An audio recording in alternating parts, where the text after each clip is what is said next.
ফরিদপুরে দুবাই প্রবাসী 5 ভাইয়ের বাড়িতে 2 দফায় হামলা চালিয়ে 3 জনকে আহত এবং নগদ টাকা ও স্বর্ণালংকার লুট করার অভিযোগ পাওয়া গেছে। আহতদের একজনকে ফরিদপুর মেডিকেল কলেজ হাসপাতালে ভর্তি করা হয়েছে, অন্যদের প্রাথমিক চিকিৎসা দেওয়া হয়। এ ঘটনায় মামলা করেছে ভুক্তভোগীরা।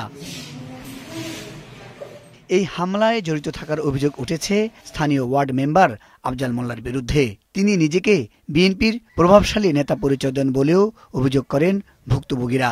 দুবাই প্রবাসী ওই ভাইদের স্ত্রীরা অভিযোগ করেন, ফরিদপুর সদর উপজেলার আলিয়াবাদ ইউনিয়নের পশ্চিম আলিয়াবাদে তাদের একটি মার্কেট আছে। সেই মার্কেটের পিছনে একটি বাগান ও বিশ্রামাগার আছে। সেখানে অভিযুক্ত আফজাল মোল্লার অনুসারী কয়েকজন যুবক বসতে চায়। এ সময় মার্কেট কর্মচারী তাদের বসতে নিষেধ করে। এই ঘটনার জেরে ওই রাতেই তারা প্রবাসীদের বাড়িতে গিয়ে চাঁদা দাবি করে, না দেয়ায় ভাঙচুর ও লুটপাট করে। আমার সেজো বাসুর 15 দিন হয়েছে প্রবাস থেকে আসছে। তার বোর জন্য নেকলেস আনছে, কানের দুল আনছে, তার মেয়েদের জন্য চেন আনছে। আমার হাজবেন্ডও বাইরে থেকে আসছে, যে মনে হয় 2 মাস হয়েছে। 2 মাস হচ্ছে। আমার গলে একটা চেন ছিল, কানের দুল ছিল। স্যার আমার কানের দুল এনো, কান আমার লাল হয়ে রয়েছে।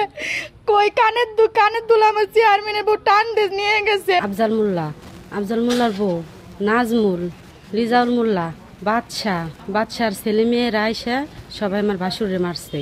বাড়ি এসে হামলা করছে, ঘরের ভিতরে যা ছিল সোনা দানা সবকিছু নিয়ে গেছে। 3-4 মাস আগে থেকে আমার বাড়িতে হামলা হইতেছে বিভিন্ন ধরনের। আমার সব ভাই 5 ভাই আমরা প্রবাসী থাকি, বিদেশে থাকি। বিদেশ থেকে আসার পর আমাদের বাড়ি সন্ত্রাসী পাঠাই দিতেছে চাঁদাবাদের জন্য। বিভিন্ন ধরনের হামলা করতেছে। আমার একটা প্রতিষ্ঠান করছে আমার বাড়ির সামনে প্রতিষ্ঠানটা, তারা এসে হামলা কুবাকবি মাটামাটি করে, মদ গাঁজা খায়। টাকা কয়েকবার আমার কাছে চাঁদাবাজি নিচ্ছে, আবার এখন চাঁদাবাজির জন্য আমার বাড়ি আসছে হামলা করতেছে। অভিযুক্ত আফজাল মোল্লা নিজেকে ইউনিয়ন বিএনপির ভারপ্রাপ্ত সভাপতি হিসেবে দাবি করছেন। আপনি কি বিএনপির কোনো পদে আছেন নাকি ভাই? অবশ্যই আছে ভাই। মানে নায়েব ইউসুফের একাবাজে মানে যদি কাছে এবং আলিয়াবাদের ভারপ্রাপ্ত সভাপতি আমি, সভাপতি হওয়ার পরে ওই লোক পলাই চলে যাওয়ার পরে 17 বছর আমি ভারপ্রাপ্ত। এবং এই যে এই আমলিগের লোকজন আমার পাওটা ভাঙ্গে আমার বুকের খাতা ভাঙছে, ব্যবহার করছে। আমি তো জানি না, আমার একজন জানাই না। আমরা 2 ভাই, মানে শহীদ ভাই আর 2 ভাই কথা থাকে মুলাপানে এক পর্যায়ে গন্ডগোল করছে।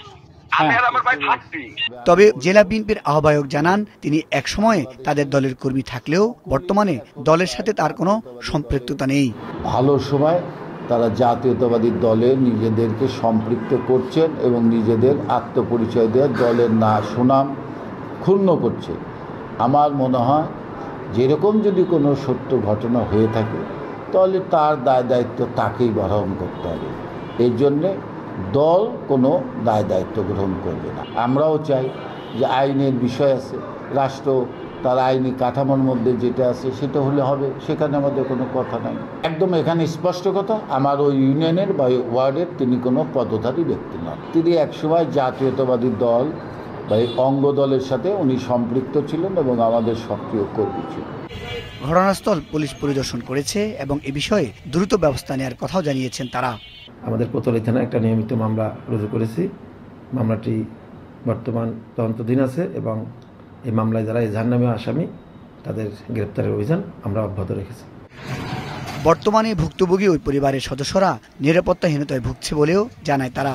দ্রুত আসামিদের আইনের আওতায় আনারও দাবি জানায়। মাছরাঙ্গা নিউজ ডেস্ক।